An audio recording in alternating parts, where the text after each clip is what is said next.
Hi. Well, here's the second item of junk food I picked up when I was bored out of my mind in Marks and Spencer's the other day. I haven't eaten for 24 hours now, so I'm just about hungry enough to take this on. And here we have Sichuan spicy pork noodles. Sichuan is a province in China that everyone associates with, everyone knows Sichuan peppers now. And that's what its food is associated with, like spicy, hot food. Sichuan hot pots are famous, where you get a bowl of broth and loads of slices of meat and fish and stuff that you actually cook in the broth in the middle of the table. So it's hot, spicy, it's famous for it, Sichuan. Okay, and here we have udon noodles with spicy Sichuan pork, wok fried bean sprouts, sugar snap peas, and pak choy.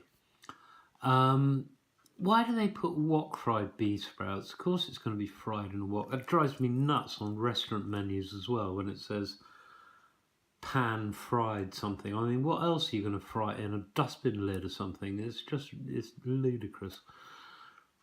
But here it is, and as you can see, it was reduced to £2.60, which is so it's less than those awful prawns, which after I finished filming, I ate a few more, and really the taste of grease was just disgusting. I wouldn't buy them again. But I'm hungry enough now to tackle this. I've got more hope for this than I have for the prawns, basically. Right, here we have all the nutrition and what have you information, if you want to pause and read it. Where's the ingredients? Udon noodles, 41%. Next ingredient listed is water. Bean sprouts, 13%. Oh, I like bean sprouts. Cooked pork, 13%. So, and it goes on. Right, well, let's fire this in. What have we got to do?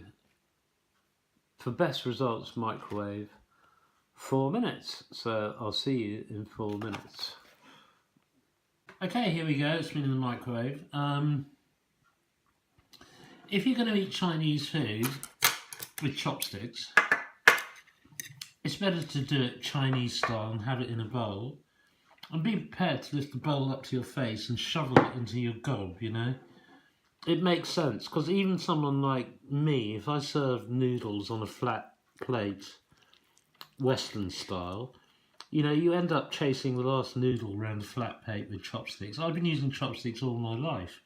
I mean, on and off.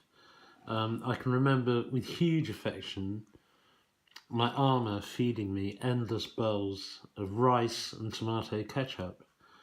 In those days, they were proper Cantonese Armours, and yeah, so, you know, you're using chopsticks with that as a kid, as a baby, virtually.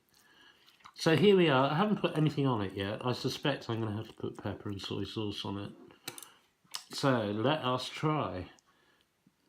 For the purposes of this video, I won't start shoveling it into my mouth Chinese style, but it makes much more sense to eat it like the Chinese would. Okay.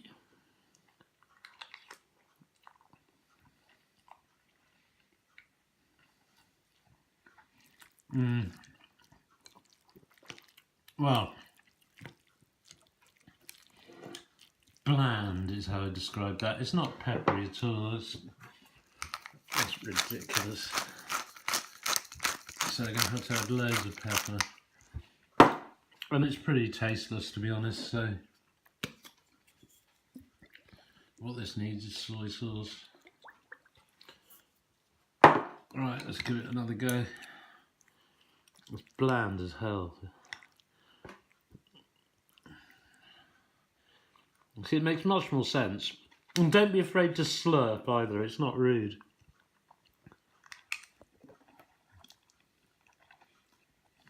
That's better.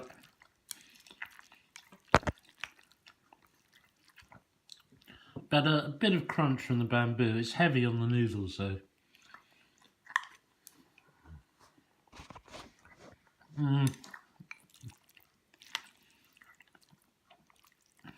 It's pretty tasteless.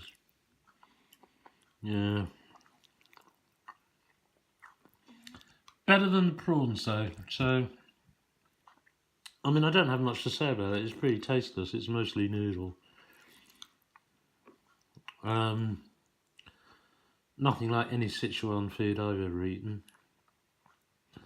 But it's okay. So I don't know, 4 out of 10, better than prawns. Would I buy it again? No. And that's the last junk food video I'm going to be doing for a few weeks because I don't believe in eating this stuff really. It's much better to cook stuff on your own. And a hell of a lot cheaper. Okay. Oh, never leave your chopsticks like that, by the way. That's rude. If you want to use chopsticks and practice, get some beans and a couple of plates, or peas, and just practice moving them one to the other and back. You'll soon pick it up. It makes a lot of sense to eat this food Chinese style. Okay, well, thanks very much for watching. Okay, I was going to end this video with that last segment, but I've eaten it all now, and I was a bit unfair to it because the pepper flavour does develop as you go through it. I still think it's about a 4. What's much more interesting in the food was I started me thinking about chopsticks. Now, if you look at Chinese chopsticks,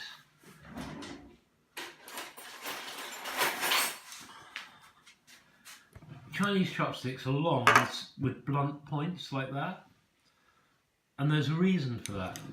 That is because in Chinese, in contrast I should say to Japanese chopsticks, which are much shorter and pointed, that's because in China it's much more common to actually share your food. And if you think of that Sichuan hot pot I was talking about, there'll be a big bowl here in the middle of the table, and you all take your bits of meat and dip it in. And it's also polite in some circumstances to pick out the best bits and hand them to your, dining companions, as long as you're using the serving chopsticks rather than your own individual ones. But there's much more tradition in Japan of having your own grub, so you don't need longer chopsticks to reach across and all this. It's just one of those interesting little differences. These are very Chinese chopsticks. They're plastic. Next time I'm in Hong Kong, I must get some decent bamboo ones. The wooden ones. Yeah. To be honest, I mean, chopsticks are more interesting than grub because of their cultural, significance and what have you. But there you are. It's not bad, this, but I mean, I think these meals represent really terrible value for money. They're only a vague approximation of the cuisine it's meant to represent, and generally speaking, I mean, avoid it and cook your own stuff, really. Right, as I say, that's the last one I'm going to do for a couple of weeks. I can't eat this. I'd much rather cook my own grub. Okay, well, thanks very much indeed for listening. See you next vid.